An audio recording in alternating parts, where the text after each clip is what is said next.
Okay, I wanted to get into the previews for the upcoming tournaments. We're going to begin in maybe one of my favorites, if not my favorite tournament on the tour, which is the Buenos Aires Argentina Open.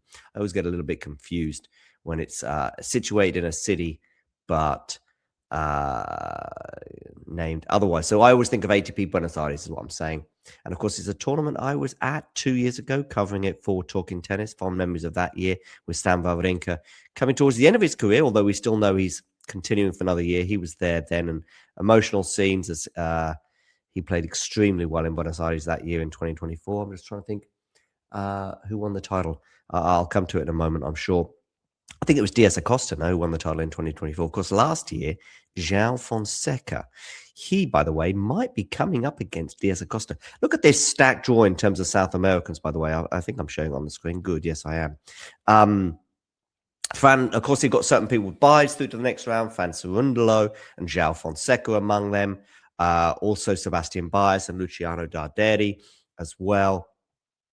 And yeah, but we've got Jamur in action, Hugo Delien, Alex Barrero against Kopchiva, Correa against Matteo Berrettini, by the way, is one of the ones that they've lured to Argentina. It's always a tricky one for the players in terms of not just location, because it's not too bad regarding the upcoming Sunshine Double, but in terms of do you want to switch from the hard courts and onto the clay?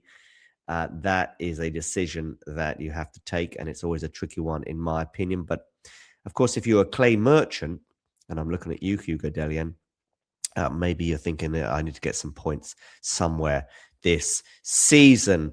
Jamur against Delien, by the way, the winner of that will play Fran Cerundolo. I do think Cerundolo's path to at least the third round, where maybe Matteo Berrettini lies in wait, should be okay. João Fonseca, by the way, his path, I think, is not so comfortable. I mean, playing Diaz Acosta or probably Tabilo, I think, in the next round.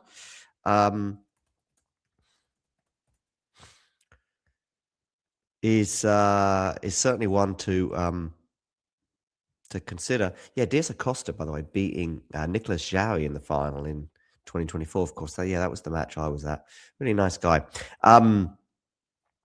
Hello from Tasmania, Grano Tour. Do let me know your thoughts for the upcoming tournaments in Buenos Aires, Dallas, and Rotterdam. Yeah, so Berrettini perhaps lying in wait for Cerundolo, but a bit of tennis for Matteo because, of course, his ranking has slipped, so he's not getting a bye to the next round. João Fonseca, yeah, that's tough. Whoever has to play with it. Of course, last year he was skittling over Argentinians like they were Maite, if you know that particular tea. In the third round could be Estoril Star Pellegrino, but Estoril Star is in terms of the fact he got to the final, I think, Andrea, didn't he? Of the challenger there last year. Burruchaga and Laszlo João, I wouldn't have thought would propose such a huge task for João, but João against Fran Cerundolo in the semi-finals, yes, please. Okay, looking a little further down the draw, let's have a look at the bottom half. Carabelli, Comesaña, and an all-Argentinian clash that, to be honest with you, could go either way. Baez, of course, very much a clay king. And Baez, of course, having some improvements on the hard courts. Can he translate those improvements to the clay? Well, he doesn't need to improve much to be winning tournaments, bearing in mind this is very much his domain. Double winner, I think, in Rio over the last few years, winning the title there twice. I could have that one, but I think he certainly won it last year. Baez's path, by the way, in his homeland could see him come up against Busa or Passaro in the next round. Busa, of course, is a bit of a revelation at times last year, before a quarterfinal potentially for Baez against probably one of his compatriots in the form of Navoni, Comesaña, or Carabelli. I'm thinking Comesaña. That's what I'm thinking, in a diminutive clash there in the quarters. Semi-finals, we've got Daniel Altmaier in the main draw. Daniel Altmaier obviously having some really, really good runs on the clay over the years. And also, I think he has a Latin American coach, and I know he speaks Spanish. So maybe that was also part of his reasoning, as well as a chance to pick up some points. By the way, Buenos Aires, should it be an ATP 500?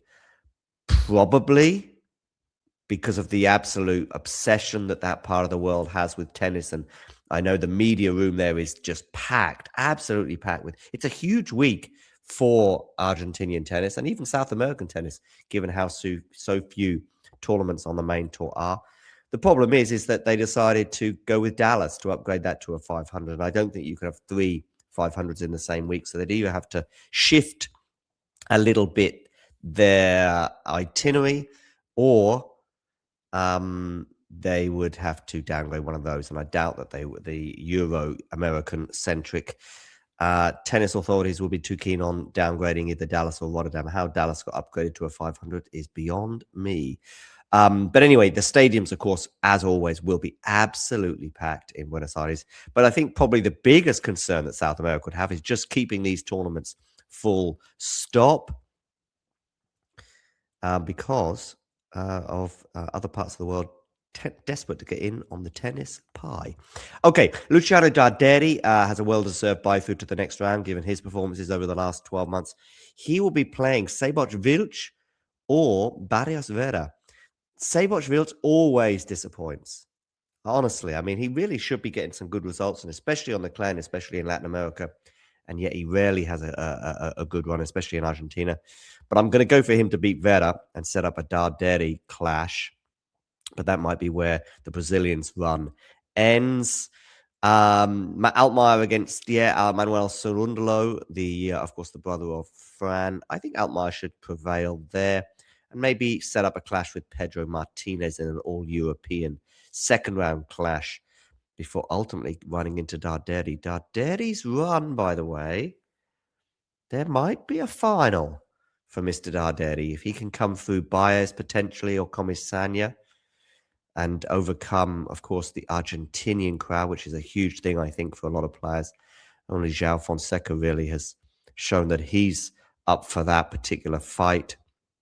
And then, of course, this question is, can Fran Cerundolo deal with the pressure of playing in front of a home crowd? I think Cerundolo, by the way, didn't he? Played Fonseca last year, but just didn't seem to deal with the occasion. And João Fonseca obviously did. That was in the final, of course, 6-4, 7-6. I think Cerundolo was down a break on a few occasions in the second set before ultimately getting to a tiebreak and João prevailing. Who am I going for the title?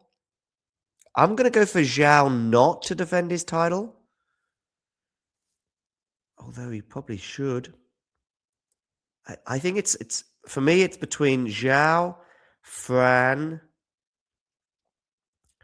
Baez. So we'll go for a semi-final lineup of João Fonseca against Fran Cerundolo, and we'll go with Baez to play Darderi. And I'm going to go for Darderi,